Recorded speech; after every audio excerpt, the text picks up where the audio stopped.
1 Pierre, chapitre 1, versets 3 jusqu'au 9. Il nous dit ceci, la parole de Dieu. Béni soit Dieu le Père de notre Seigneur Jésus-Christ, conformément à sa grande bonté, il nous a fait naître de nouveau à travers la résurrection de Jésus-Christ pour une espérance vivante, pour un héritage qui ne peut ni se détruire, ni se souiller, ni perdre son éclat. Il vous est réservé dans le ciel, à vous qui êtes gardés par la puissance de Dieu au moyen de la foi, pour le salut prêt à être révélé dans les derniers temps.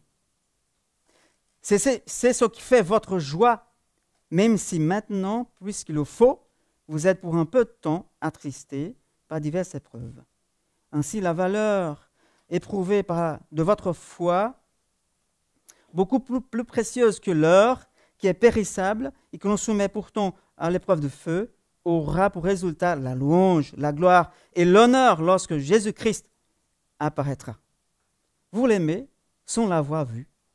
Vous croyez en lui sans le voir encore. Et vous vous réjouissez d'une joie indescriptible et glorieuse parce que vous obtenez le salut de votre âme pour le prix de votre foi. Amen. Vous êtes toujours, bien sûr, au courant. Il suffit juste ce qui se passe aujourd'hui dans le monde, il suffit juste d'allumer la télé ou d'écouter la radio. Les dernières nouvelles, comme elles sont. Si on va mettre ça dans une phrase, on dirait « le monde brûle ». Et vraiment, dans tous les sens. Pas seulement par le feu qui brûle, mais dans tout ce qui s'y passe dans le monde. La guerre, la politique, les gens, le monde brûle. Nous vivons, comme dit la parole, comme dit Paul, dans des temps vraiment, vraiment difficiles, n'est-ce pas? Il faut être réaliste quand même, hein? Parce que nous sommes des voyageurs de passage. Et on voit que le désespoir plane dans l'air. Les gens se posent des questions, s'inquiètent beaucoup. Nous, on s'inquiète beaucoup pour tout ce qu'on voit maintenant, des choses terribles et atroces qui se passent. Et pour être honnête avec vous, sans être fataliste, ce n'est pas le cas, parce qu'on a quand même des bonnes nouvelles, hein, d'autant plus que des mauvaises, mais les choses ne vont pas s'améliorer. Et c'est déjà ce que la Bible nous dit, Dieu nous dit. Et même nous, les croyants, nous pouvons nous sentir quand même un peu désespérés pour ce qui s'y passe autour de nous, même loin ou près de nous. Nous, les croyants qui nous avons la foi, on sait qui est là pour nous, on sait qui nous sommes. Mais même là, de temps en temps, on se sent un peu désespéré. N'est-ce pas? Soyons honnêtes, hein, avec nous-mêmes. Et aujourd'hui, notre message, le thème, c'est l'espérance dans un monde désespéré. Où trouver de l'espérance, la vraie espérance, dans un monde, on va dire, chaotique, désespéré. Et Pierre, à mon avis, il nous donne quelques indices. Il nous montre. Lorsque nous parlons d'espérance, ou plutôt d'espoir, dans la langue française, même dans la langue portugaise, on utilise aussi espoir. En fait, il est très facile de confondre l'espérance avec l'optimisme, c'est-à-dire la pensée positive. Les gens utilisent plutôt la pensée positive en disant « ça ira bien, ne t'inquiète pas ». Mais ici, il faut qu'on fasse la différence entre l'espérance et l'optimisme. Et c'est ça que Pierre nous montre. Par exemple, qu'est-ce que c'est l'optimisme ou l'espoir, on va dire? C'est comme si, un peu, on va dire, j'espère avoir assez d'argent pour ma retraite. J'espère que mes enfants ils soient heureux. J'espère. Mais là, il n'y a pas de certitude. On espère, on attend, mais il n'y a pas de certitude. Ici, Pierre utilise pour le mot espérance, le mot grec, à l'original, elpis. En fait, là, signifie une attente confiante, qui ne bouge pas, qui ça va se produire. Une certitude, ce n'est pas de l'optimisme, c'est l'espérance. C'est complètement différent de ce qu'on comprend pour l'optimisme ou espoir. J'espère que. Par exemple, pour essayer d'améliorer ce que je veux vous dire, je sais que vous qui êtes déjà mariés, je ne sais pas si ça est arrivé avec vous, le grand jour du mariage est arrivé. Et le marié est là devant l'église ou dans l'église parce qu'il attend sa fiancée. Et normalement, les femmes, les fiancées, elles arrivent en retard, hein, normalement, on va dire. Je ne sais pas si ça est arrivé avec vous ou si elle était à l'heure, mais bref. Imaginons la situation, ok? Le mari est là devant l'église ou dans l'église, il attend impatiemment sa fiancée, son amoureuse, mais elle est en retard. Il est impatient, il est angoissé déjà, il désespère un peu. Est-ce qu'il va venir? Elle m'avait dit que oui, mais ça fait déjà 30 minutes de retard. 30 minutes. Il bouge d'un côté de l'autre, il se pose des questions, puis plus tard, 40 minutes plus tard, le maître de cérémonie vient le voir et lui dit, mais écoute, dans son oreille, et à ce moment-là, les gens qui assistaient, qui étaient là, regardaient déjà en attendant ses pleurs, ses gemissements. Ah oui, elle ne vient plus. Mais en fait, il vient voir le fiancé, l'homme qui était angoissé, il dit, écoute, il y a eu un souci, mais ne t'inquiète pas, en fait, elle est coincée dans l'embouteillage. Il y a un bouchon parce que l'équipe de rugby de France joue chez nous cet après-midi et on ne savait pas. Et du coup, on n'a pas pris en compte. Et c'est pour cela qu'elle est bloquée dans la circulation. Alors, elle aura 50 minutes de retard. Il a quand même dit, ouf, je respire. Pourquoi il respire maintenant? Avant, il était optimiste. Elle m'avait dit qu'elle va venir. C'est bon, on était d'accord, elle va venir. Mais là, elle commence à être en retard. Il se passe quelque chose, il se met une question, lui-même. Mais quelqu'un vient lui dire, écoute, il y a ça. C'est pour ça qu'elle est en retard. Mais elle est sur la route. Maintenant, il respire parce que maintenant, il n'a plus d'optimisme, il a de l'espérance. Parce que maintenant, il a une information. Quelqu'un lui dit, elle est en route, elle vient. C'est pour cela qu'elle est en retard. Maintenant, il a une raison pour être en paix. Quelqu'un lui dit. Il a une information. Maintenant, il a de l'espérance. Vous voyez la différence? Quelqu'un m'avait dit, oui, elle est en route. Elle vient, t'inquiète pas. Sauf s'il y a un accident, elle meurt, c'est fini. Mais bon, ce n'est pas de sa faute. Lorsque nous parlons d'espérance chrétienne, mes amis, il ne s'agit pas d'optimisme, mais d'une attente, comme on dit tout à l'heure, confiante. Je confie parce que j'ai des indices. Quelqu'un m'a informé. C'est une certitude que nous avons d'un avenir meilleur que Dieu nous a promis. Ici, dans le premier verset, verset 3, Pierre fait ce que tous les chrétiens doivent faire. Si vous êtes chrétien, que j'imagine que c'est le cas, votre réponse à ce que Dieu a fait dans votre vie, dans ta vie, doit être une réponse comme celle de Pierre, une louange. Et c'est exactement ce qu'il fait au verset 3. Béni soit Dieu le Père de notre Seigneur Jésus-Christ.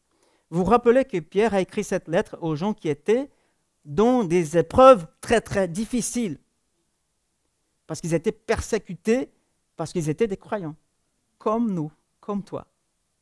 Il a dit, il commence en disant, béni soit Dieu, malgré tout, malgré le désespoir, malgré tout, béni soit le Dieu le Père. Et on sait bien que Pierre a écrit à des chrétiens comme toi et moi. Et dans la tête de Pierre, j'imagine qu'il suppose que tous les chrétiens, ils sont nés de nouveau. OK? Et que tous qui sont nés de nouveau, ils ont une espérance vivante. C'est déjà qu'il dit, qu'il développe plus tard. Alors, si tu es un chrétien, tu es né de nouveau. OK? C'est bon là? Si tu es chrétien, tu es né de nouveau. Et si tu es né de nouveau, tu as déjà une espérance vivante. Une espérance que ne faille pas. Voilà ce dont tout le monde a besoin en ce moment, mes amis. Tout le monde, y compris nous. d'une espérance vivante, pas simplement de l'optimisme, d'une pensée positive. Non. Alors, quand on lit ces premiers versets, on essaie de poser des questions à chaque fois qu'on lit la parole.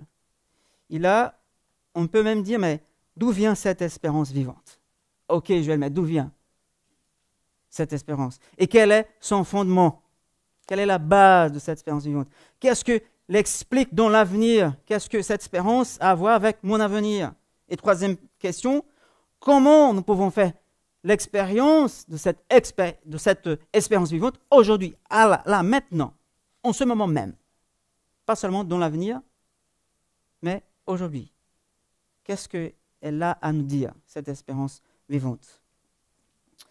Et du coup, Pierre, si vous allez plus loin dans le chapitre 3, verset 15, Pierre ne veut pas seulement que nous la sachions, qu'est-ce que c'est cette espérance vivante, mais il veut aussi que nous soyons prêts à donner, à répondre aux gens qui nous posent des questions par rapport à notre espérance vivante. Donner de réponses à ceux qui nous demandent raison de l'espérance, comme il dit au verset 15, qui est en nous. Vous qui êtes nés de nouveau. Déjà, savoir qu'est-ce que c'est cette espérance vivante, mais aussi pouvoir expliquer aux gens, à ceux qui nous demandent raison, parce que le monde a besoin d'entendre des bonnes nouvelles, quoi. Hein? La télé ne donne jamais de bonnes nouvelles, sauf pendant les vacances, qui montrent les coins jolis, que vous pouvez y aller se balader. Mais à part ça, il n'y a que de mauvaises nouvelles. Et nous sommes une agence de bonnes nouvelles. Hein? C'est pas vrai? Bah, c'est vrai. Et Pierre veut que toi et moi, nous soyons prêts à donner une explication aux gens de l'expérience vivante que moi j'ai dans ma vie. C'est déjà ça. Alors, vous sortez dans la rue, imaginons, et comme on voit presque tous les jours, les Sables d'Olonne est dans le 20h.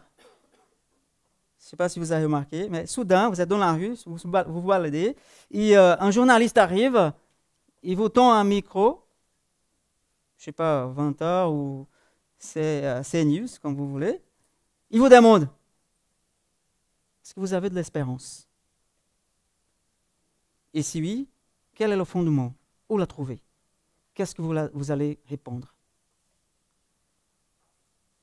Et Pierre nous donne 3 réponses pour pouvoir répondre aux gens, mais aussi à nous-mêmes, à notre âme qui parfois est désespérée et angoissée. Le premier fondement de notre espérance vivante est bien sûr la nouvelle naissance. Vient avec cette espérance vivante. Il nous dit que nous sommes nés de nouveau pour une espérance vivante. C'est ce qui nous attend dès qu'on est né de nouveau. Cette espérance vivante, c'est un cadeau de Dieu pour nous aider à mieux vivre dans cette terre. Cela veut dire que l'espérance vivante n'existait pas avant, ou n'existe pas avant la nouvelle naissance. C'est-à-dire que les gens qui ne sont pas nés de nouveau, ils n'ont pas cette espérance vivante que toi et moi, nous avons. Mais eux, ils peuvent avoir, bien sûr. Mais qui va leur dire? Deuxième réponse que Pierre nous donne pour nous aider à répondre les gens, le fondement de cette espérance vivante, c'est la grande miséricorde de Dieu, comme il dit. C'était selon la grande miséricorde de Dieu, il nous a régénérés pour cette espérance vivante. Troisième réponse, c'est la résurrection de Jésus.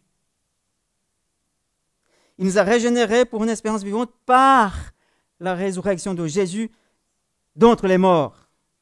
Alors, simplement, s'il n'y a pas de résurrection, il n'y a pas d'espérance. Pas de nouvelle naissance, pas non plus d'espérance. Alors, ça vient de la résurrection de Jésus. Pas de résurrection, pas non plus de nouvelle naissance, pas non plus d'espérance. Alors, nous avons 3 affirmations que Pierre nous dit pour nous aider à montrer aux gens et pour nous montrer aussi quel est le fondement de mon espérance. Ce n'est pas les bonnes nouvelles que le gouvernement peut nous donner. Ça vient de là-haut. Ça vient du ciel, n'est-ce pas? Alors, comme il a dit, ce n'est pas la grande miséricorde de Dieu, C'est là que tout commence. C'est grâce à Dieu que toi et moi, nous pouvons avoir cette espérance vivante. Ce n'est pas parce qu'on a une pensée positive, qu'on tient bon tout seul, parce que je suis fort, je suis vraiment, voilà, je connais la situation, je connais tout. Mais non, c'est grâce à Dieu. Même pour ceux qui sont faibles dans la foi, c'est grâce à Dieu qu'ils peuvent vivre cette espérance vivante, que c'est une attente confiante, qui m'aide à tenir bon jusqu'au bout. On va voir plus tard, qui m'aide à traverser le feu. C'est là où tout commence, la miséricorde de Dieu. Et le sens de la grande miséricorde de Dieu, c'est que toute espérance et la nouvelle naissance sont dues à sa bonté, simplement. Et cela, cette idée-là, cette vérité, cette affirmation, devrait m'aider à continuer à être humble, parce que ça vient de Dieu, pas de mes efforts. Ça me doit remplir d'une grande humilité et aussi d'une grande confiance, parce que cela vient de Dieu. La miséricorde de Dieu signifie que personne ici, dans cette pièce ou ailleurs, ne mérite la vie éternelle, ne mérite la nouvelle vie. Il n'y a personne qui mérite ça. C'est grâce à la grande miséricorde de Dieu qui nous a donné la possibilité d'expérimenter cette espérance vivante. Alors, si vous êtes conscient que tout ce que vous avez vient de la miséricorde de Dieu, cela change tout. On anéantit déjà l'orgueil. On jette l'orgueil. Si je suis conscient que tout ce que j'ai vient de Dieu, de sa miséricorde, cela peut tout changer dans ma vie, peut changer même ma façon de parler. La façon dont vous vous traitez les uns les autres, par exemple. Cela change même notre culte. Parce que lorsqu'on regarde l'autre en disant « Écoute mon frère, ma soeur, c'est vrai, je ne mérite rien. Je ne mérite même pas ton amitié, ta gentillesse. » Alors c'est vrai, moi je ne mérite pas votre amitié, votre gentillesse, votre générosité. Non, personne ne le mérite. Je ne mérite même pas faire partie de la famille de Dieu. Je ne mérite pas la vie, même le souffle, l'oxygène, je ne mérite pas. Tout vient de la miséricorde de Dieu. Et ça nous rend humbles. On va regarder l'autre dans cette position-là, dans cet angle-là, comme ça, et pas comme ça. Tout vient de Dieu. C'est grâce à sa miséricorde, y compris l'espérance vivante. Deuxièmement, comme Pierre nous dit, c'est par la résurrection de Jésus. Les personnes comme toi et moi qui étaient mortes dans nos péchés, avant d'être nés de nouveau, d'être mis dans la famille de Dieu, c'est grâce à la résurrection de Jésus. Ce miracle-là se produit en moi, il m'a mis à part, et maintenant, dû à sa résurrection, je peux être dans la famille de Dieu. Je suis né de nouveau grâce à la résurrection de Jésus. Et comme la nouvelle naissance se produit dans la résurrection, voilà la question, simplement par l'Esprit Saint. Celui qui nous amène, il prend dans notre main, il nous amène dans la présence de Dieu. Il nous enlève où nous étions, dans le monde de péché. Il nous prend par la main, il nous amène, il nous met dans la famille de Dieu. C'est le Saint-Esprit, il nous convainc, il nous amène. On ne vient pas tout seul vers Dieu. Jamais. Il n'y a personne qui peut le faire. C'est par le Saint-Esprit, lorsqu'il entre dans nos vies, ce qu'il fait, c'est de nous unir au Christ. Voilà le miracle qu'il fait. Il nous unit de telle sorte que la mort de Jésus, celle qu'il a subie, est comptée comme ma mort. Parce que, comme dit la parole, on est mort en Jésus, on est ressuscité en lui aussi. Ma dette a été payée. Hein? La mienne? Oui. La vôtre? Vous dites quoi? Bah oui, si vous êtes chrétien. Ma dette a été payée, mon châtiment a été vaincu et vécu. Je suis allé en enfer et j'en suis revenu grâce à la résurrection de Jésus, grâce au Saint-Esprit dans ma vie. C'est grâce à lui, mes frères et sœurs. Ce n'est pas notre capacité, compétence. Tout est fini. Dieu nous a mis dans sa famille. Il n'y a plus de jugement devant moi. Je suis avec lui pour toujours dans cette vie indestructible, invincible. Alléluia. Nous avons une espérance vivante, mes amis, parce que nous avons été informés que le roi des rois est ressuscité. La Bible nous dit il est ressuscité. Il est vraiment ressuscité. On l'a vu. Alors, quelqu'un nous a informés, comme pour le marié. Elle est en route. Jésus est vivant. Voilà le fondement de mon espérance vivante. Parce que quelqu'un m'a informé, la parole, Dieu lui-même m'a informé que son Fils est ressuscité. Il vit pour toujours. On vient de chanter tout à l'heure. Et après, Pierre continue, il parle de la nouvelle naissance. Comme j'ai déjà dit, chapitre 3, verset 15, nous devons être prêts à défendre l'espérance qui est en nous devant les gens qui nous demandent raison. Pourquoi vous avez l'espérance? D'où vient-elle? Et vous dites, par exemple, il fut un temps où je ne m'intéressais pas du tout au Christ. Église, non, ça ne m'intéresse pas. Lire la Bible, ça me paraît bizarre. Prier, encore plus. Mais aujourd'hui, maintenant, vous faites partie de ces bizarres. Vous priez, vous chantez, vous lisez la Bible. Maintenant, comme la Bible nous dit, vous ne dormez plus, vous êtes éveillés.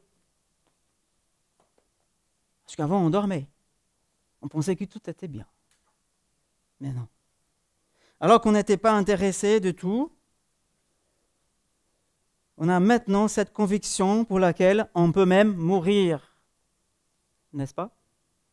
Est-ce que vous êtes prêts à mourir pour la foi? Parce que vous croyez en Jésus. Vous êtes prêts?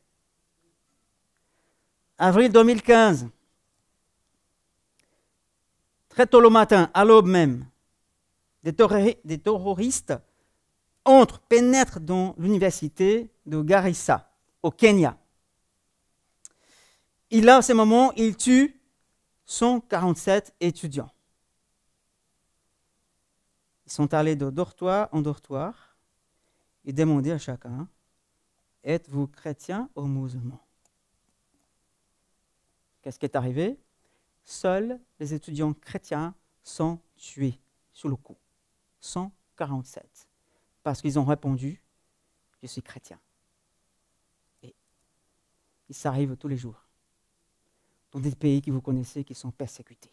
Pas comme ici. Encore. Pas encore. Mes amis, il est tout à fait possible, avant que j'ai fini ce message, quelqu'un entre dans cette salle et me tue. Parce que je suis en train de prêcher la parole, la foi, qui est en Jésus. Et en fait, ils tiennent devant vous, ils vous disent, ne bougez pas. Ils se promènent dans les allées là, on a une seule. Ils vous posent la question, êtes-vous chrétien? Quelle sera votre conviction en ce moment-là? On n'imagine même pas. Mais grâce à Dieu, au moment voulu, il nous donnera la force pour dire, je suis chrétien, bam, paradis. Ne vous inquiétez pas. N'est-ce pas? On va au paradis. Si vous êtes chrétien, je ne dis pas simplement croyant, mais chrétien, ceux qui suivent Jésus. Avez-vous cette conviction-là? Oui, je suis chrétien, coûte que coûte. Parce que les gens veulent connaître la raison de votre espérance. Il faut leur dire, je suis chrétien. Avant, je n'étais pas. Maintenant, je suis chrétien. Pourquoi? Parce que j'ai entendu une histoire. J'ai entendu une histoire. Et cette histoire, au départ, ça me semblait un peu ridicule, un peu hors propos, un peu fou même. Mais une fois que j'ai entendu l'histoire, j'ai appris qu'il y a un Dieu personnel. J'ai appris qu'il avait créé le monde. J'ai appris que nous, les humains, nous étions des pécheurs et de rebelles. J'ai entendu dire qu'il avait envoyé, ou était même venu, en son Fils. Il avait vécu une vie parfaite et qu'il est mort en tant que Dieu homme pour me sauver, un pécheur comme moi, afin que je n'aie pas à mourir. Oui, j'ai entendu cette histoire-là. Et en plus, il est ressuscité des morts. Il a envoyé son esprit. Et encore plus, il va revenir. Oui, j'ai entendu cette histoire. Et quelque chose s'est passé dans mon cœur. J'ai vu la gloire de Dieu dans cette histoire. J'ai vu la beauté de Dieu. Je ne pouvais plus m'éloigner. J'étais vraiment émerveillé, ébloui avec cette histoire. J'étais saisi de la beauté de Christ. Par sa beauté. C'est ainsi, mes amis, à ceux qui vous demandent de raison, vous allez dire, c'est ainsi que je suis né de nouveau. C'est ainsi que l'espérance vivante est arrivée dans ma vie. Parce que j'étais rien, j'étais personne avant. J'ai entendu une histoire et ça a fait quelque chose. Et j'ai pris une décision. Voilà l'espérance vivante que j'ai maintenant. Voilà ces 3 réponses que Pierre nous donne pour aider les gens à trouver l'espérance vivante que toi et moi nous avons déjà. Ok, ça c'est la première partie. Oui, c'est beaucoup de choses, Joël. Oui, c'est vrai, la parole de Dieu, elle est vraiment très lourde. Il y a beaucoup de choses. Il faut laisser le temps à la parole qu'elle puisse nous parler. La deuxième chose qui Pierre nous dit, c'est par rapport au futur. Qu'est-ce que cette espérance vivante a à voir avec mon futur? Le verset 6 dit, « Ce qui fait votre joie ». Mais qu'est-ce qui rend une personne joyeuse? Qu'est-ce qui vous rend joyeux? Hein? Qu'est-ce qui pourrait vous rendre joyeux? Je ne sais pas. Le beau temps. Hein? Ça nous rend joyeux. La mer, la famille, la nourriture, les vacances, la santé, bien sûr, ça nous rend toujours joyeux. Mais là, Pierre nous dit, vous êtes nés de nouveau pour un héritage qui ne peut ni se détruire, ni se souiller, ni perdre son éclat. C'est-à-dire, il ne peut pas disparaître. Personne ne peut pas la voler. Mais ok, Joël, mais c'est quoi cet héritage? Ça, c'est dans le futur, parce qu'un héritage signifie un futur, c'est pas aujourd'hui. Sauf le jeune homme qui a demandé à son père qu'il était encore vivant, donne-moi mon héritage. C'était faux quand même, mais bref. Le mot héritage implique le futur. Alors, de même que naître dans une famille biologique nous donne la vie physique et accès aux biens, ceux qui ont de l'héritage, de la même manière, naître dans la famille de Dieu nous donne la vie éternelle par la vie physique, la vie éternelle et aussi accès aux richesses du ciel. On ne sait pas qu'est-ce que c'est les richesses du ciel, mais la Bible nous dit qu'il y a quelque chose qui nous attend, qui t'attend là-bas. Voilà l'espérance vivante dont l'avenir, un héritage que personne ne peut la voler. Et cet héritage, comme dit Pierre, inspiré par le Saint-Esprit, elle est réservée au ciel. C'est-à-dire qu'elle t'appartient. Qu'il t'appartient, l'héritage.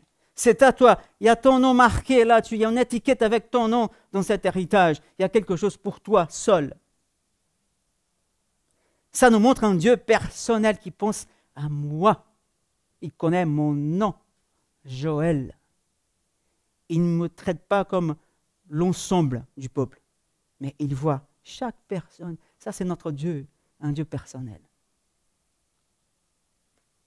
Cet héritage est réservé au ciel, elle sera là pour toujours.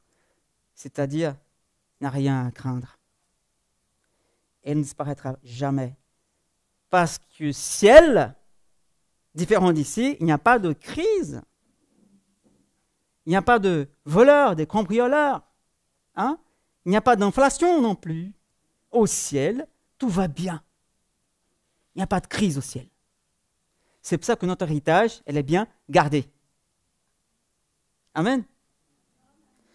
Alors, Joël, ok, le futur, on attend avec patience. Mais, et en ce moment-là, qu'est-ce que cette espérance vivante peut nous faire aujourd'hui même? On repose la même question que Pierre. Qu'est-ce que fait votre joie?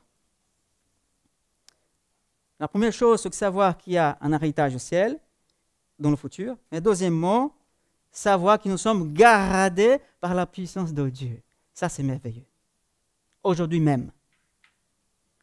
Même si maintenant, comme il dit, nous sommes pour un peu de temps attristés par des épreuves qui sont diverses. Savoir que nous sommes gardés par la puissance de Dieu, ça ne donne pas envie de continuer à vivre? Oui. Parce que je sais que Dieu me garde. Mais quelqu'un peut même contester, mais Joël, attends. Pourquoi Pierre dit comme ça? Un peu de temps, il ne connaît pas mon histoire. Ça fait des années. Un peu de temps, c'est quoi ça? Est-ce qu'il minimise la souffrance? Est-ce qu'il ne tient pas en compte de temps qu'on souffre, qu'on traverse cette épreuve? Pour un peu de temps, franchement. Alors qu'est-ce que ça fait des années que ça dure, Pierre? Pourquoi tu dis ça? Ben, je pense que Pierre, comme vous pensez, je pense, Pierre avait la même idée que Paul quand il écrit aux Corinthiens, 2 Corinthiens 4, 17, quand il dit « En effet, nos légères difficultés du moment présent produisent pour nous, au-delà de toute mesure, un poids éternel de gloire. Pierre et Paul parlent des choses éternelles. C'est pour ça qu'ils comparent les choses légères pour un peu de temps. Comparer l'éternité, ça ne sert à rien. Ne vous inquiétez pas, ça va passer. Pensez à l'éternité. Ça dure combien de temps? L'éternité. Ici, mes amis, on apprend que bien qu'il y ait des souffrances dans notre vie, dans ta vie, peut-être même qu'il a maintenant, vous traversez quelque chose de difficile. Ici, on apprend que les croyants, ils sont protégés de souffrir plus qu'ils ne peuvent supporter, parce que Dieu nous garde. Dieu est fidèle, 1 Corinthiens 10, 13, Dieu est fidèle, il ne permettra pas que vous soyez tentés au-delà de vos forces. Mais avec la tentation, aussi les épreuves, il préparera aussi le moyen d'en sortir afin que vous puissiez la supporter. C'est-à-dire que la souffrance que vous traversez, ce n'est pas encore la fin. Vous pouvez y arriver parce que Dieu vous garde, vous fortifie, c'est sa promesse. Alors il faut s'approprier de la promesse de Dieu. Il faut prendre possession de ce qu'il dit. Oui, frères et sœurs, vous pouvez expérimenter cette espérance vivante même dans un monde désespéré, parce que le Tout-Puissant vous garde votre héritage. Il est avec vous. Alors quand on lit les psaumes, qu'est-ce qu'on trouve dans les paroles de David, d'autres aussi qui ont écrit? Plutôt, il parle d'un Dieu qui est un Dieu qui protège, un protecteur. Il parle de forteresse, il parle de berger, il parle d'un tour, il parle de montagnes qui nous entourent, n'est-ce pas? Et David était quelqu'un habitué au combat de la vie. Mais lui, dans son cœur, il savait, il était sûr que Dieu le gardait, comme les montagnes qui entourent Jérusalem. Amen. C'est pour vous cette parole, pour nous. Dieu vous garde, vous protège votre vie aujourd'hui pour pouvoir vivre cette espérance vivante. Et pour terminer, Pierre nous dit, ok, mais il y a autre chose. Ça semble être simple, mais ce n'est pas simple que ça. Mais c'est possible. Comment on est bon dans un monde désespéré et aussi par rapport à mes épreuves? Comment puis-je traverser tout ça? Il dit simplement, ok, par la foi. C'est par la foi. Mais quel type de foi, Pierre? Dis-moi. Quel genre de foi? Quelle taille, quelle grandeur? Ben non, ce n'est pas ça, il va dire. C'est une foi qui est authentique, simplement. Alors, qu'est-ce que c'est la foi authentique? Comment je puis savoir si ma foi elle est authentique? C'est en traversant la souffrance. Excuse-moi, mais c'est comme ça que la foi est testée. Elle n'est pas testée quand tout va bien. Même si on vit par la foi, même si tout va bien. Parce que même si l'oxygène qu'on a aujourd'hui, c'est par la foi que je peux respirer. Parce que c'est Dieu qui nous donne. Alors, la foi authentique est prouvée par la souffrance. Parce que la souffrance, elle prouve notre foi. C'est son but d'ailleurs. Le but dans la vie de croyant. L'authenticité de ta foi est mise à l'épreuve par le feu, comme nous dit Pierre, verset 7. Alors, peut-être tu as subi des pertes terribles, je ne sais pas. Un coup terrible dans la vie, peut-être. Et cela peut même menacer ta foi, c'est possible. Et tu te demandes pourquoi? Pourquoi s'est-il passé comme ça? Mais mes amis, si la foi n'était jamais testée par la souffrance, écoutez-moi bien, nous serions comme les croyants qui disent, qui prêchent comme ça, ils vivent comme ça, l'évangile de la prospérité. Nous ferions confiance à Dieu simplement pour une vie meilleure ici, dans des biens, dans des choses matérielles. Mais ces gens de foi n'est pas vraiment de la foi. C'est vivre selon la vue. Et Dieu nous appelle à vivre selon la foi, pas par la vue. Et ces gens-là, ils pensent que la bénédiction de Dieu est prouvée par les bonnes choses qu'il nous donne dans cette vie. Mon frère, ma soeur, je te dis simplement, accrochez-vous là. Et plus tard, vous sortirez plus fort de l'autre côté. Amen. Comme les amis de Daniel qui sont entrés dans la fournaise ardente, déjà tout seuls, les trois, mais par la foi, et d'un seul coup, qui était là? Le Tout-Puissant, Jésus lui-même, dans la fournaise ardente, par ces gens qui passaient par le feu. Et après, ils sont sortis plus forts, parce que maintenant, les gens, ils voient qui est lui, qui est mon Dieu. Même le roi a adoré le Seigneur. Il s'est converti, j'imagine. On verra plus tard dans le ciel. Alors Pierre nous dit donc que notre foi qui a été éprouvée par le feu, elle aura quand même des résultats. Hein? Il dit, il y aura pour résultat la louange, la gloire et l'honneur. Qu'est-ce que cela veut dire? C'est-à-dire Dieu va applaudir votre foi qui a traversé le feu intact et que vous êtes sortis de l'autre côté vivant et en réjouissant devant Dieu parce que vous n'avez pas rejeté Dieu. Et ta foi, à ce moment-là, va exalter le Christ. C'est ça ce que signifie, le résultat sera la louange, la gloire, parce que vous avez traversé l'épreuve. Nous devons, mes amis, persévérer jusqu'à la fin, même au milieu des luttes, au milieu des doutes. Parce que l'important n'est pas la force de notre foi, mais l'objet de notre foi, c'est-à-dire Jésus-Christ et ses promesses. Alors, n'abandonne pas. Accroche-toi. Tiens bon jusqu'au bout. Lorsque les souffrances et les épreuves surviennent sur notre vie, alors, quelle sera notre prière maintenant? Seigneur, fais disparaître cette souffrance. Ou, Seigneur, aide-moi à traverser cette souffrance. Parce que nous avons une espérance vivante qui est fondée sur la miséricorde de Dieu, qui a été donnée par la résurrection de Jésus et parce que nous sommes nés de nouveau. Voilà l'assurance que la parole nous dit aujourd'hui. Alors, concentrons-nous sur Jésus, mes amis. Accrochons-nous à sa parole. Et comme ça, nous ne serons pas une proie facile pour le diable. Parce que nous serons protégés. Alors, vous avez une espérance vivante parce que Dieu est bon et fidèle. Qu'allez-vous faire à partir de maintenant avec cette espérance vivante? puis peut-être elle était un peu endormie dans ta vie. Mais aujourd'hui, vous savez que vous avez une espérance vivante qui peut tout surmonter dans ce monde-là. Et nous devons l'annoncer aux autres, à ceux qui ont besoin d'expérimenter cette même espérance. Que Dieu nous aide, que Dieu vous bénisse et vous fortifie. Au nom de Jésus. Amen.